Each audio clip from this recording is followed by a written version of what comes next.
دارين برون أكبر ساحر في بريطانيا قرر يلعب الرولت الروسي على الهواء مباشرة.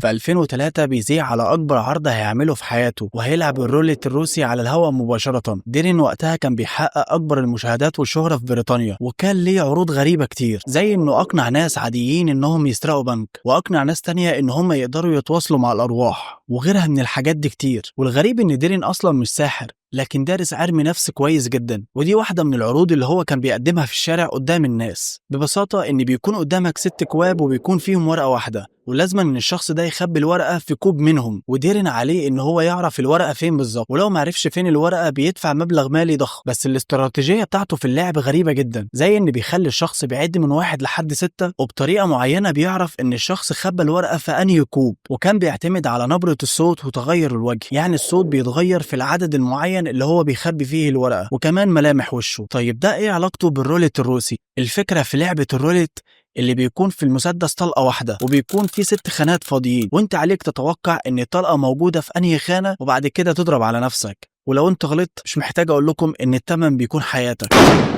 وفي العرض ده ديرين اختار 100 شخص وجمعهم في مكان علشان يختار منهم شخص واحد هو اللي هيكمل معاه اللعبة. بعد كده جاب كراسي وقعدهم وخلى قدامهم كراسي تانية فاضيين، وقال لهم اللي عايز يقعد على كرسي تاني يتفضل يقوم. في ناس منهم قامت وفي ناس تانية فضلوا قاعدين. وطبعا الفكرة هنا ان ديرين عايز يشوف مين هيسمع كلامه ومين عنده رأي شخصي، وطبعا اللي غير مكانه سمع كلامه فاز، لكن اللي فضل مكانه خسر. بعد كده وزع عليهم ورق وقال لهم ارسموا، وفي ناس كتيرة ما كانتش بتعرف ترسم، وهو اختار الناس اللي بتعرف ترسم كويس. بعد كده قسمهم على مجموعات، وكل مجموعة فيها 3 أشخاص، وقال إن كل مجموعة لازم يكون فيها شخص رئيسها. وطبعا الشخصيات اللي بقت قيادية عن المجموعات هم اللي كسبوا، والشخصيات الفرعية اللي كانت في المجموعات خسروا. فخدهم في مكان علشان يعلمهم ضرب النار، وكمان يعلمهم ازاي يعبوا السلاح، وكمان بيعرفهم ايه اللي هيحصل فيه لو هو خسر. بعد كده عمل لهم اختبار اخير علشان يتوقع اختيارهم، وطبعا كالعادة اتوقع الاجابة صح، وكان بيعمل كده معاهم علشان يختار الشخص المناسب. طبعا زي ما قلت لكم اللي هو دارس علم نفس، وكان بيعمل كده علشان يقدر يختار الشخص اللي يقدر يتلاعب في عقله. وبعد كده خدهم وراحوا على فرنسا علشان في وقتها كان الرولت ممنوع في بريطانيا، وراحوا على مزرعة وفضلوا قاعدين مع بعض لمدة اسبوع، ده علشان يتعرفوا على بعض اكتر، علشان الرولت كان ممنوع في بريطانيا وعادي ان هم يلعبوه في فرنسا. وخد ال5 اشخاص وفضلوا قاعدين في مزرعة لمدة اسبوع علشان يتعرفوا على بعض اكتر، وبعد كده بيجمعهم في حظيرة وكلهم لابسين اسود.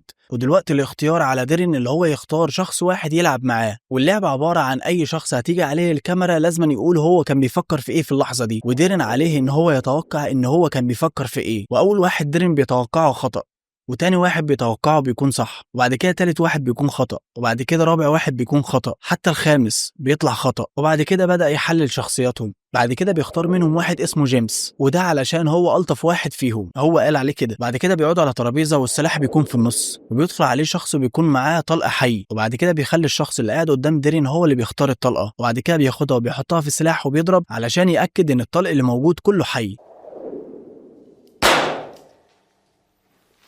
بعد كده ديرين بيأشر لكله علشان يطلعوا من الحظيرة ويسيبوهم لوحديهم، حتى الأشخاص اللي ماسكين الكاميرا وبيصوروا طلعهم، وساب الكاميرات ثابتة محدش يتحكم فيها، وقال له دلوقتي قدامك ورقة إن أنت بتخلي مسؤوليتك مني قانونيا ونفسيا، يعني أنا المسؤول عن كل شيء بيحصل دلوقتي. وبعد كده جيمس بياخد السلاح وبيحط طلقة تحت الترابيزة عشان ديرين ما يعرفش الطلقة موجودة في أنهي مكان. بعد كده بيأمره إن هو يقوم يقعد وراه، وده علشان ما تطلعش اي صوت ولا تحاول تساعدني. بعد كده جيمس بيروح وبيقعد ورا، وبعد كده بيأمره ان هو يعد من 1 لحد 6.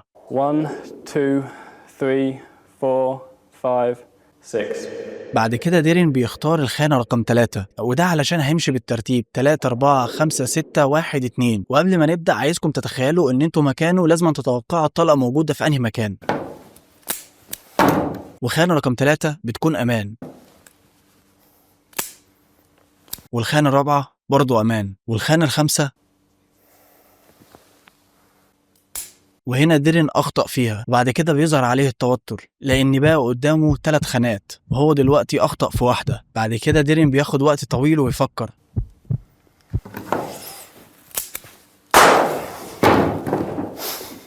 والطلقة بتكون في الخانة الأولى. ودلوقتي بنرجع للأدلة علشان الحلقة دي لقت رواج كتير وناس كتيرة شككت فيها، وطبعا انت ليك الحقية انك تصدق او تكذب. انا جايب لك الأدلة كلها وانت عليك الاختيار. الدليل الأول بيقول ان الطلق كان فارغ، وان الطلق ده بيستخدم في تدريبات الجيش والشرطة لأن هي بتحاكي الطلقة الحقيقية، لكن في المسافة القريبة دي برضو بتعتبر ان الطلقة دي خطيرة، وفي المكان ده بيعتبر مميتة. تاني حاجة كانوا بيقولوا ان هو كان يعرف مكان الطلقة، وان هو سهل عليه ان هو يتوقع الرقم من 1 ل6 لأن دي لعبة مش جديدة عليه. وديرين بيقول ان هو كرر رقم 1 اكتر من 10 مرات قدامه، ده علشان يخلي الشخص يختار رقم 1 من غير ما يشعر. والدليل ده قاله ديرين، قال ان هو كان بيمر بحالة نفسية صعبة جدا وهو كان عايز ينهي حياته، فقال انا ليه ما اعملش مسابقة تخليها ممتعة للناس، وكمان لو حصل اي خطأ انا كده ارتحت ونهيت حياتي، وده علشان يدي المتابعين شوية متعة. وقال ان هو كان عايز يخلي آلاف من الناس يشاهدوا اخر لحظات من حياته. والغريب ان هو كان بيقول كل هدفي كان استمتاع المشاهد، حياتي ما كانتش مهمة. ولهنا يكون وصلنا لنهاية الفيديو. لو عجبكم ما تنسوش تشتركوا بالقناة وتدوني لايك جميل، ودي فيديوهات تانية ممكن تعجبكم، ولو في فيديوهات تانية عايزين نتكلم عليها يا ريت ترشحوها. تخيل حياتك بتكون رخيصة جدا علشان تقدر تخلصها من بس خلاص شكرا، مش عايز تاني.